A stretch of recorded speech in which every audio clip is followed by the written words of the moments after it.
Este año, elegiremos diputados federales y autoridades en 17 entidades federativas. Las y los mexicanos podemos tener la certeza de que contamos con instituciones fuertes. Muestra de ello es el reconocimiento que recibió el Tribunal Electoral como la mejor institución electoral del año, entre órganos de todo el mundo. Lo que ratifica nuestro trabajo de cara al proceso electoral 2015. Tribunal Electoral del Poder Judicial de la Federación. Tú tomas la decisión, nosotros la protegemos.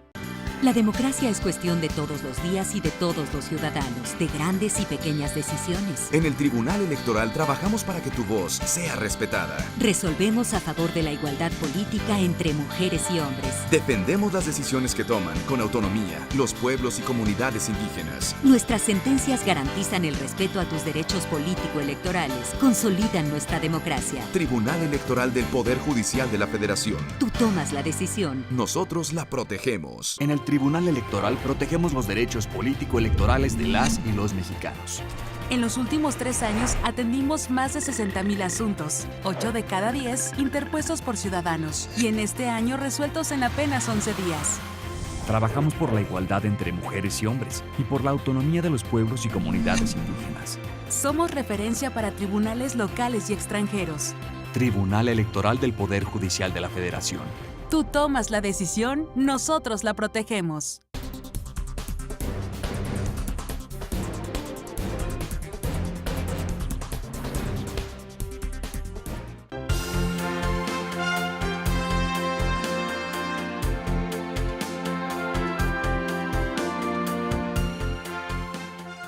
Hola, ¿qué tal? Yo soy Eduardo Alcalá y les doy la bienvenida a Aporte Global, el espacio informativo en donde conoceremos más sobre la labor del Tribunal Electoral del Poder Judicial de la Federación en el mundo. En el marco de la celebración de la tercera Feria Internacional del Libro del Tribunal Electoral del Poder Judicial de la Federación, se han desarrollado diversas actividades académicas, conferencias magistrales, talleres, presentaciones de libro y otras demás actividades importantes para la impartición de justicia. Entre las conferencias magistrales se encontró la participación de nuestro invitado del día de hoy en el estudio de Aporte Global, Tomás Dosek, maestro en estudios latinoamericanos por el Instituto de Iberoamérica de la Universidad de Salamanca y actual doctorante del Instituto de Ciencia Política de la Pontificia Universidad Católica de Chile. Bienvenido, Tomás, es un gusto tenerte en Aporte Global. Igualmente. Y muy interesante tu participación en la conferencia magistral, un tema, como mencionaste, muy poco abordado en términos de investigación, pero que es fundamental para entender la cultura democrática en los países y más en los países latinoamericanos. Tu título de la conferencia era La militancia en América Latina y los desafíos y los retos para los partidos políticos en este marco. ¿Qué nos puedes contar? ¿Por qué es importante analizar la militancia y cuál es su papel, el papel de los militantes en la estructura institucional de los partidos políticos, Tomás? Primero que todo, muchas gracias, Eduardo, por la invitación y gracias al tribunal. Respecto al tema de la conferencia, como bien decías tú, es un tema que se ha trabajado muy poco de manera sistemática. Sabemos que los militantes existen, que hacen algún trabajo, pero no sabemos muy bien quiénes son, cuántos son, dónde están y qué exactamente desempeñan y qué papel tienen para los partidos políticos. Entonces, digamos, la conferencia iba más o menos en ese sentido, ¿no? De ver qué partidos tienen muchos militantes y qué partidos tienen pocos militantes y por qué, básicamente, ¿no? En América Latina, digamos, el conocimiento no está sistematizado, al opuesto que en Europa. En Europa tienes estudios longitudinales de 20, 30, 40 años y en América Latina recién estamos empezando. Ahora, la importancia es por varias razones. Tú vas a tener opiniones que te van a decir, bueno, los militantes no existen, los partidos no existen. Pero después tú vas a las campañas y dices, pero ¿quién es todas estas personas que están ahí, ¿no? Que traen las banderas, que van a los mítines, etcétera, ¿no? Entonces, evidentemente existen. Lo que sí probablemente no sepamos estudiarlos. Eso no quita que no hay que saber quiénes son las personas que hacen, cuáles son sus motivaciones y qué objetivos tienen, ¿no? Porque tampoco es que no tengan objetivos, ¿no? Entonces, a grandes rasgos, ese es, digamos, el mensaje, digamos, de la conferencia, ¿no? Y además en términos de justamente los objetivos que tienen, o sea, pensaríamos que los militantes son uno de los recursos más valiosos de los partidos políticos porque a partir del número de militantes y su perfil se definen muchas cosas, ¿no? El financiamiento, el registro.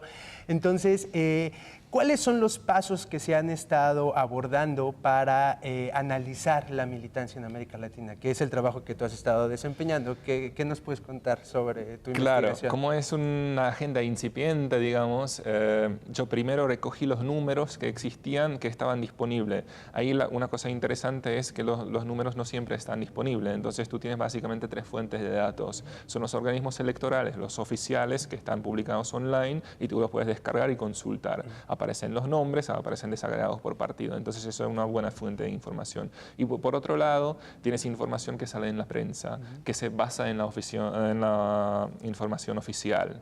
Y por otro lado, tienes países como Colombia, El Salvador, en general los países centroamericanos, donde tú no sabes básicamente si los militantes existen y si los partidos políticos tienen algún registro de los militantes, ¿no? Entonces, esos son las fuentes de datos básicamente que hay, ¿no? La carencia de información también habla mucho sobre la cultura democrática al interior de los partidos políticos, ¿no? Es decir, entre más información haya, pues claramente hay mayor cultura democrática por transparentar esta información.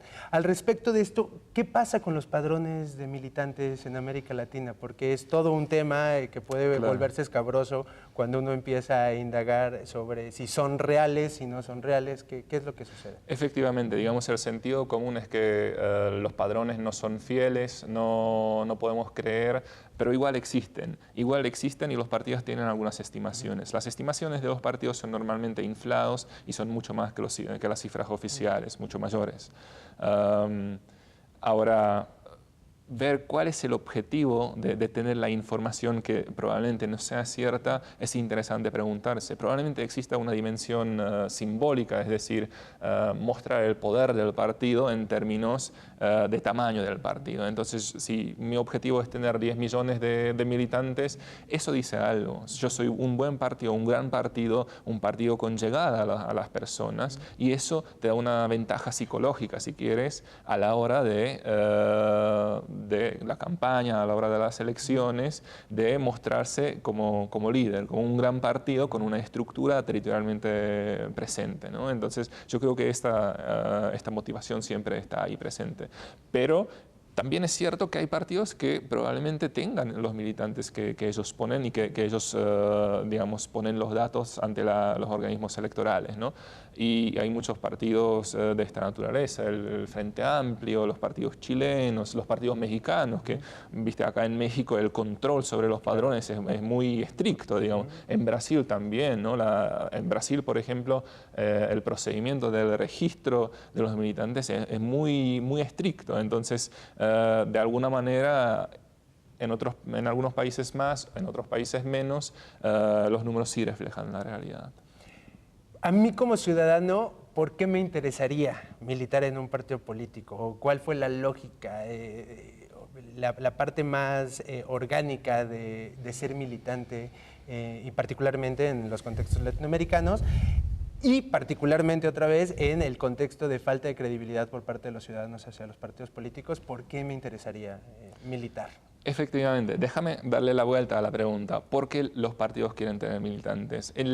Digamos, la razón más básica es que tienen que cumplir por ley con una determinado umbral para poder ser aprobado como un partido y presentarse en las elecciones. De ahí en adelante, uno puede especular sobre las razones como hablábamos, ¿no? Es decir, mostrar la fuerza del partido, alguien tiene que hacer el trabajo de campo, alguien tiene que ir a los mítines y, digamos, el objetivo más grande es ellos me van a votar, ¿sí? Si lo miras desde la lógica de los votantes, ahí sí es interesante y hay mucha literatura al respecto. Probablemente hay motivaciones tanto ideológicas como más materiales. Entonces, entre las materiales y la visión escéptica, si tú quieres, está el tema del clientelismo, es decir, yo voy a recibir algo a cambio o poder conseguir trabajo en el Estado. Entre las razones más ideológicas y de convicción, si quieres, yo me identifico con ese partido.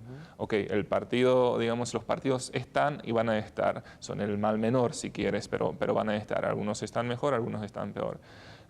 Pero los militantes de alguna manera le dan la vida a los partidos, ¿no? Y entonces hay mucha discusión sobre si los partidos están manejados por las élites partidistas o si los militantes tienen algún poder de voz, ¿no? Entonces, probablemente en la mayoría de los casos, más allá de los incentivos materiales, si tú quieres ser candidato, si quieres hacer carrera política, tienes que pasar por los partidos. Claro. En la mayoría de los casos, digamos, ahí está el tema de los candidatos independientes, pero digamos, en la mayoría de los casos, si tú no posees un capital muy grande para poder presentarte por fuera de los partidos en algunos países, tienes que pasar por el partido. Entonces, son motivaciones tanto si quieres más subjetivas, más personales, como más de ideas grandes, digamos, claro, ¿no? Y que además tiene que ver con una lógica de construcción de una carrera política, ¿no? Al interior de los partidos. Y para lo cual se pensaría, y este es como la siguiente reflexión que me gustaría que me compartieras, si todavía se cumple o si se cumple el círculo virtuoso de tener cultura política a participar políticamente y después volverte militante, o en realidad no ocurre así porque las estrategias de los partidos políticos son muy agresivas para atraerse militantes, ¿no? O sea, yo creo que los que están buscando la carrera política probablemente entran voluntariamente. Después hay estrategias de los partidos que van y reclutan y buscan, pero con otros fines, digamos. Pero las personas que entran para hacer carrera política normalmente entran por convicción, por identificación, por cercanía con los partidos o por alguna experiencia personal que tuvieron, digamos. Ahora, la crítica que se le hace básicamente es que los militantes que recién están empezando se les pone mucha traba por parte de las élites para llegar a ocupar un cargo o una candidatura de un rango de intermedio, digamos, un cargo de ejecutivo regional, ejecutivo estatal, para arriba, ¿no? Ahí es más complicado. Entonces, parecería que hay como una puerta, unos guardianes que cierran digamos, el nivel local del nivel nacional, ¿no? Entonces, ahí yo creo que nos falta todavía una mirada multinivel a la organización del partido, ¿no? Es decir, cómo pueden estas personas que empiezan en la política local, en el municipio, en el pueblo tal, pero lo hacen bien y quieren promoverse, quieren avanzar y quieren subir en la carrera. Y ahí aparecen las personas que son los, digamos, poderes de veto que, ok, ¿qué voy a ver yo a cambio de poder ayudarte a promocionarte y cuánto me va a costar, yo siendo el candidato, poder acceder a un cargo más importante, ¿no? Y básicamente todo esto está establecido en los estatutos de los partidos políticos, ¿no? El tema es que se respeten o no estos estatutos, pero en todo, supongo, aparece la figura, los derechos y obligaciones de los militantes. ¿Qué sucede? ¿Por qué se pervierte tanto esta parte del no cumplimiento de la figura del militante en el respeto de sus derechos políticos para ir creando una carrera política con estas trabas que mencionabas? Yo creo que ahí hay dos partes, básicamente. La primera parte sería, en América Latina hay muchas instituciones informales, entonces las instituciones informales son las reglas, digamos, no escritas, si quieres, ¿no? Entonces, bueno, están los estatutos, e incluso los estatutos de algunos partidos estipulan cómo es la carrera, qué tienes que hacer, con qué condiciones tienes que cumplir, es decir, si quieres ser candidato a gobernador, tienes que tener 3 años de militancia, etcétera, ¿no? Ahora, eso sí puede servirte, pero no tiene que ser suficiente necesariamente. Y normalmente la puerta a la candidatura te la tiene que abrir alguien, o tú tienes que ser una persona públicamente reconocida, o tienes que tener otro tipo de capital. Y ahí te dejan entrar, digamos, ¿no? Claro. Eso sería parte de la respuesta, me parece. Y bueno, y entre todos los temas que incluye este gran tema de la militancia, hay otros subtemas que son importantes analizar. ¿Tú has trabajado algo sobre representación de género al interior de la militancia o representación de grupos vulnerables o cómo se está dimensionando eso, no solamente en México, sino en América Latina? ¿Si hay avances o estamos en un status quo permanente al respecto de esos temas? Yo creo que tiene que ver con la apreciación general del tema, del estado de la investigación, y esa es incipiente. En el tema de la militancia, hay algo, normalmente hay algunos datos sobre género, hay mucha investigación, pero específicamente sobre militancia hay más bien poca. Hay algunos datos sobre cuántas dirigentes a nivel nacional hay, cuántas presidentes de partidos políticos hubo, pero en general la información es relativamente escasa y rara vez tú puedes conseguir los padrones con los nombres y ahí ver qué porcentaje de mujeres, qué porcentaje de hombres hay en las listas, ni hablar de los grupos marginados de alguna manera, si quieres. Entonces, es muy complicado conseguir esa información, ¿no? En términos comparados en América Latina, presentabas en tu exposición algunos datos relevantes sobre cómo están los países en términos de militancia. Si te pidiera así como brevemente un ranqueo de cómo estamos los países latinoamericanos, ¿quién está mucho más articulado en la lógica del respeto de los derechos de los militantes y quién es el peor evaluado, según tu opinión? Yo creo que una idea más general es que parece que estamos mejor que en Europa, que eso es un punto. Y el segundo punto, hay mucha diversidad entre los países y dentro de los propios países.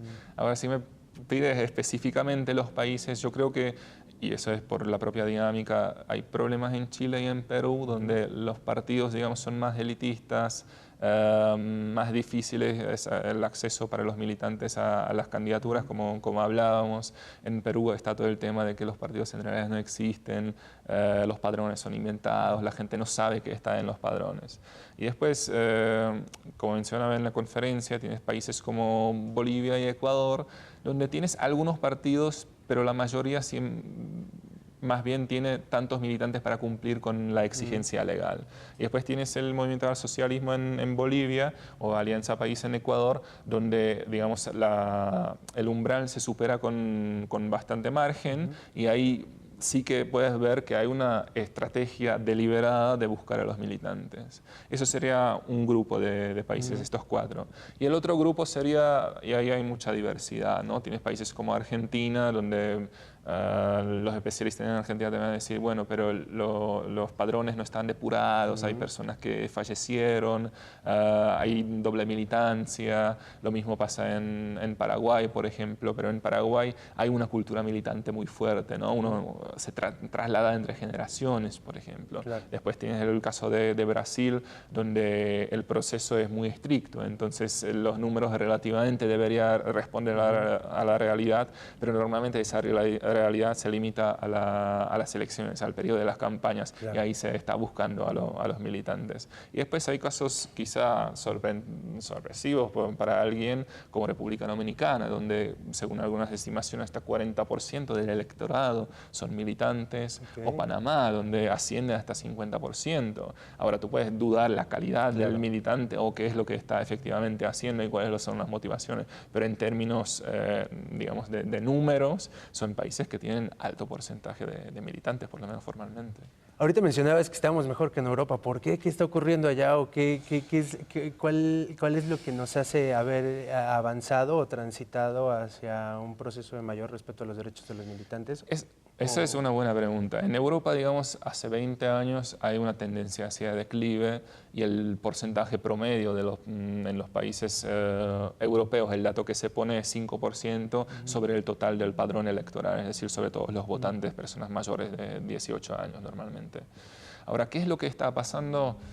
Claro, tiene que ver con cambios más globales, la globalización, la desafección más en general, digamos, la falta de implicancia en las cosas públicas, y también, digamos, las nuevas tecnologías que te facilitan la vida y, digamos, tampoco tienes que participar si quieres, lo tienes todo en tu móvil o en tu computadora, digamos, se perdió, digamos, el sentido de comodidad, digamos, de alguna manera, ¿no? Y parecería ser que en América Latina todavía eso existe, ¿no? También hay que ver las motivaciones, digamos, en América Latina y las diferencias en la región, como te decía, pero, digamos, en Europa está más a la baja. También hay diferencias, pero los partidos normalmente les faltan los militantes. Y existen también los mismos problemas de que hay muchos militantes que van a abrir el local, participan en la campaña, pero después no pueden participar en las nominaciones, claro, o en las candidaturas, o en el programa. Entonces, ese yo creo que es el punto crucial, y eso pasa acá también en América Latina, de que esas personas que sí que tienen la vocación de ser militantes, de participar activamente en la política, se les cierran la puerta, esas personas se desmotivan y crece la desafección. Entonces, ya por defecto tienes un contingente grande de personas que no quieren participar, e incluso a las personas que quieren participar les pones trabas. Entonces, eso es un círculo vicioso, y los partidos, si los vacías de los militantes de la vida interna, sí van a quedar en etiquetas, digamos, que se presentan cada 4 años, y va a conducir a un mayor distanciamiento de la ciudadanía, de la política, de los políticos y de los partidos. Y de la voluntad del ciudadano por querer ser más activo en su participación, ¿no? Totalmente. ¿Cuáles son las ventanas de oportunidad o los desafíos que tenemos enfrente respecto a la militancia en los partidos políticos? Yo creo que los desafíos son muchos. A mí me parece que el desafío más importante es el tema de los padrones. Entonces, los padrones hay que depurarlo, hay que poner un organismo electoral que los controle, hay que obligar a los partidos a que los presenten. Si no, no cumples, no pasa nada, se cancela el registro. Si tienes doble militancia nuevamente, se te quita el número de los dobles militantes, y ahí vas a ver si presentas la candidatura o no, o se cancela el partido. Eso es un punto. El segundo punto importante sería el tema del financiamiento, que también hablamos, que, como les decía en la conferencia, es un arma de doble filo, ¿no? Vos podés dar el financiamiento a los partidos, el financiamiento público, estatal, digamos, y esperar que esos partidos lo utilicen para un trabajo con los militantes, capacitación, reclutamiento, etc. Ahora, la experiencia comparada ahí donde se hizo es que los partidos desvían los fondos para las campañas, etc., y no van a la formación de los militantes.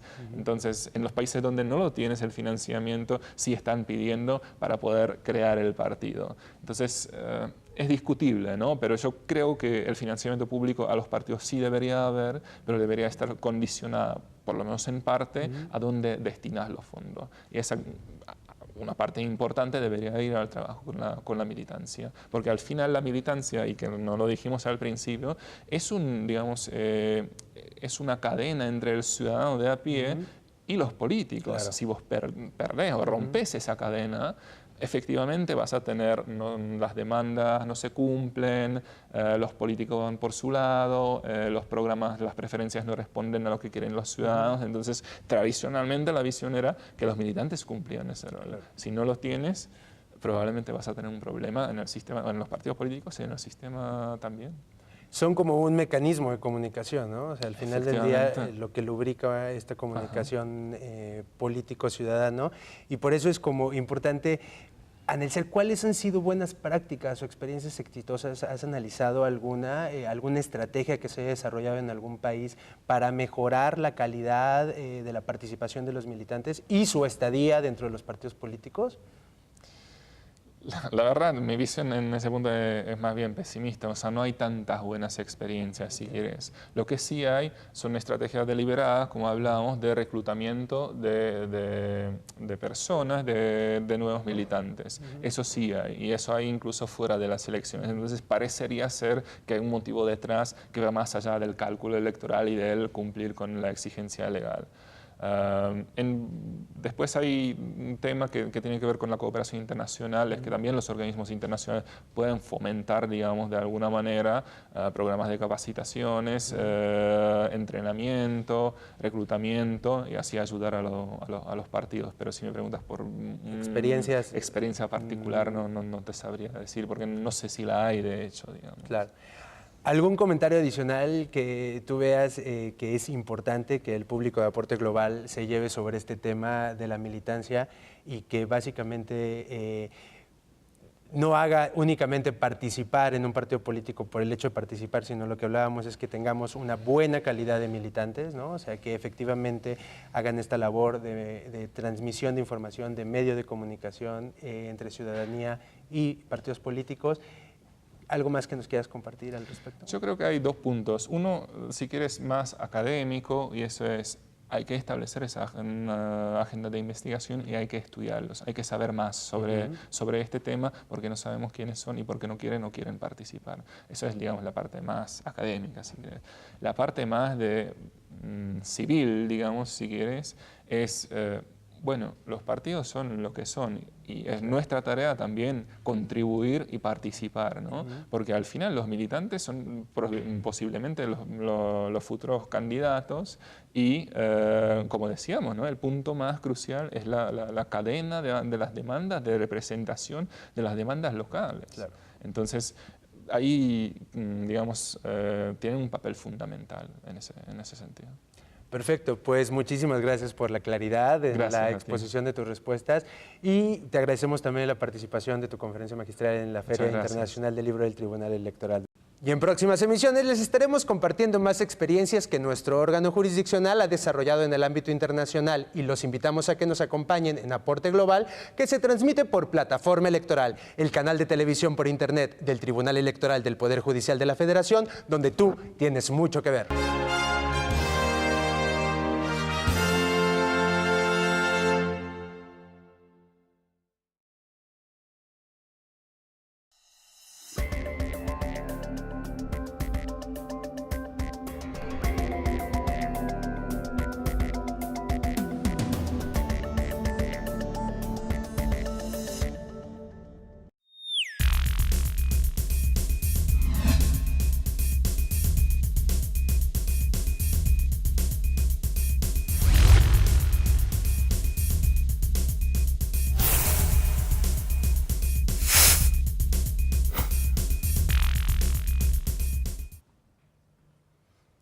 Hola, soy Rodrigo Morales. Te invito a votar el nuevo programa de contenidos del Tribunal Electoral del Poder Judicial de la Federación. Como siempre, me acompaña en la conducción Pablo Javier Becerra.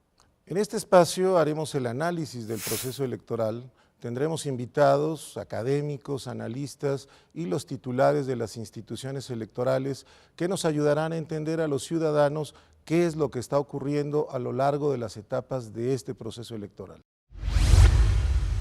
Nuestros invitados nos van a ayudar a conocer las principales novedades de la reforma electoral y explicar paso a paso todo lo que hay que hacer para ir a votar. Recuerda, solo aquí en Plataforma Electoral, el canal de televisión por Internet del Tribunal Electoral del Poder Judicial de la Federación, donde tú tienes mucho que ver.